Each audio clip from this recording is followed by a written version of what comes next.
समीकरण को प्रतिस्थापन विधि से कैसे हल करेंगे, आज दूसरा सवाल देख लेते हैं।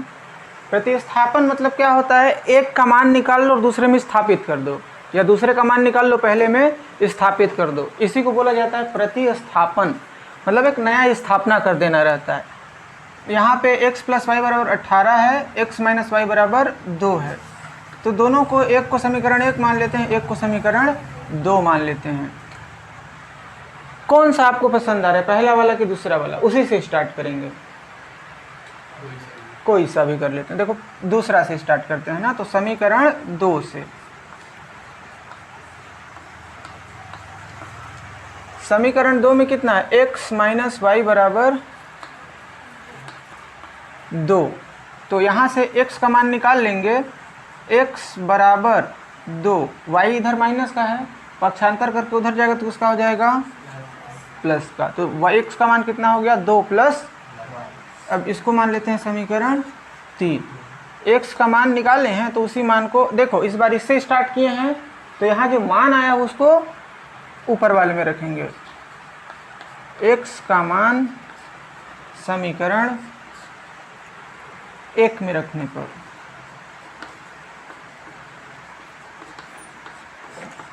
अगर यहाँ समीकरण 2 लिए हैं तो जो मान आएगा उसको 1 में रखेंगे, अगर यहाँ समीकरण 1 लेते तो जो मान आता उसको 2 में रखते। x का मान कितना है, 2 + y, तो x के जगह पे आ जाएगा 2 + y, प्लस है तो प्लस रहेगा, y है तो y रहेगा, बराबर है तो बराबर रहेगा, और 18 है तो 18। y और y मिलकर कितने हो जाएंगे,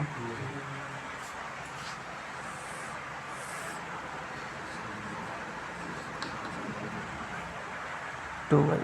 18 भी अपने जगह पे रहेगा। इधर देखोगे तो 2 प्लस का है, बराबर के उधर जाएगा तो किसका हो जाएगा, माइनस का। तो 18 माइनस कितना हो जाएगा, 2। 2y बराबर 18 में 2 घटेगा कितना बचेगा, 16 बचेगा। y बराबर 16/2, 2 गुणा में उधर गया तो भाग में, 2 एकम 2 और 2 अट्ठे, तो y का मान कितना आया, 8। y का मान आ गया 8। y का मान कहाँ रखेंगे, 3 में रख देते हैं तो x बराबर ज्ञात हो जाएगा सिंपल। तो y का मान समीकरण 3 में रखने पर, y का मान समीकरण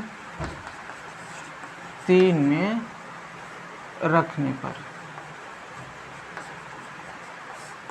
जो समीकरण 3 है वो है x = 2 + y, x = 2 + y।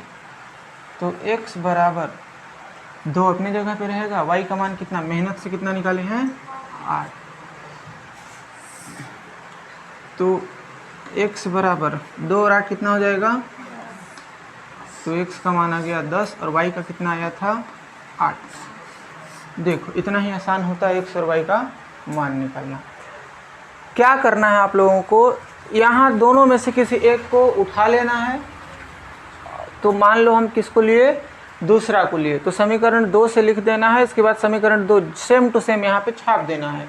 फिर आपको x का मान निकाल लेना है या तो y का, जो आसानी लगे आपको उसको निकाल लेना। अभी y का निकालते तो y में माइनस है तो ठीक नहीं लगता, इसीलिए किसका निकाल लिए, x का। इधर -y है, उधर गया तो प्लस का y। अब x का मान यहाँ पे आया, अब समीकरण 2 को ले चुके हैं, एक बार ले चुके हैं, तो अब समीकरण 1 की बारी है। तो ये जो मान आता है उसको कहाँ रखते हैं, समीकरण 1 में रखते हैं, इसीलिए x का मान को रखे हैं समीकरण 1 में। तो देखो यहीं पे चेंज होगा, कितना आया, 2 + y, तो यहाँ पे ध्यान दोगे तो कितना आ जाएगा, 2 + y। y भी अपने जगह पे है, 18 भी अपने जगह पे है। फिर 2 इधर प्लस का है, ये बराबर के इधर जाएगा तो किसका चला जाएगा, माइनस, तो वहाँ पे माइनस हो गया है। y और y जुड़ के कितने हो गए हैं, 2y। घटा तो 16 बच गया, क्योंकि 18 में 2 जाएगा 16 ही बचेगा। 2y उतर गया, 2 इधर गुणे में, इधर भाग में चला गया, काट दिए, कितना आ गया, 8। इसको यहाँ पे रखे, 8 और 2 कितना हो गया, 10। तो x का मान 10 आ गया, y का मान 8 आ गया। देखो 10 8, 10 8 कितना होता है, 18। तो जो वैल्यू आया है वो सही है।